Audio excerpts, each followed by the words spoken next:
Hello বন্ধুরা, আজকে আমি আপনাদের বানিয়ে দেখাবো ইলিশ মাছের মাথার টক।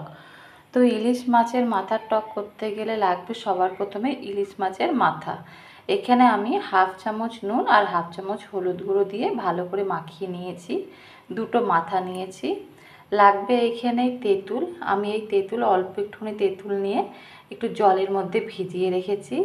লাগবে সর্ষে আর একটা শুকনো লঙ্কা। এতটা সর্ষে লাগবে না, অল্প সর্ষে লাগবে ফোড়ন দেওয়ার জন্য।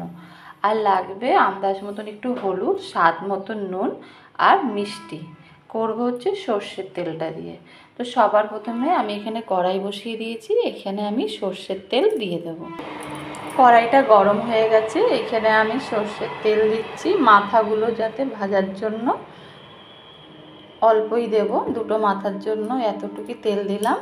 তেলটা গরম হলে আমি মাথাগুলো ভেজে তুলে নেব। তেলটা গরম হয়ে গেছে।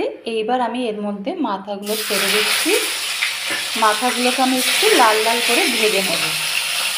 এইদিকে আমার মাথাগুলো ভাজা হয়ে গেছে। এদিকে আমি মাথাগুলো তুলে নেব।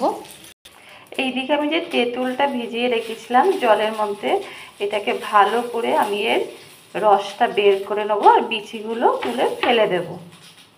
একটা পাত্রের মধ্যে আমি এই জলটা ঢেলে নিচ্ছি। বিচিগুলো সব তুলে দেব।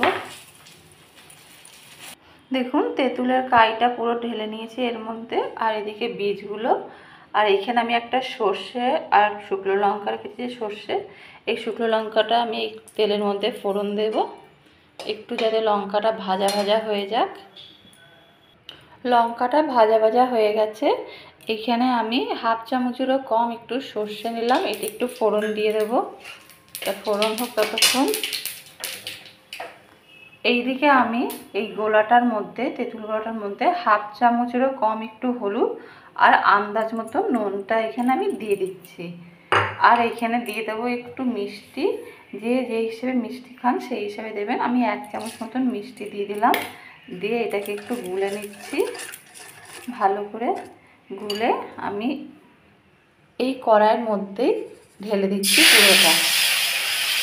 যদি জল লাগে তাহলে একটু বাটিতে নিয়ে একটু জলটা দিয়ে গুলে এর মধ্যে দিয়ে দেবেন। আমি এই বাটির মধ্যে আবার একটু জল নিয়ে গুলে এটার মধ্যে ঢেলে দিলাম। একটু ফুটে গেলেই আমি এই মাথা দুটো এর মধ্যে দিয়ে দেব। এইবার আমি এই মাথাগুলো এর মধ্যে দিয়ে দিচ্ছি। দিয়ে আমি একটু মাথাগুলোকে ভেঙে দেব। এরকম করে খুন্তির সাহায্য নিয়ে এরকম করে মাথাগুলোকে ভেঙে দিচ্ছি। দিয়ে একটু নেড়ে একটু গ্যাসটা আস্তে করে দেবেন, যাতে ভালোভাবে মাথাটার ভেতরে সব রসগুলো যায়। একটু কমিয়ে দিলাম। এইবার আমি একটু ফুটে গেলেই নামিয়ে নেব। দেখুন তাহলে আমার একদম রেডি হয়ে গেছে মাছের মাথার টক। এটাকে আমি এবার নামিয়ে ফেলছি। দেখুন তাহলে একদম রেডি হয়ে গেছে আমার ইলিশ মাছের মাথার টক।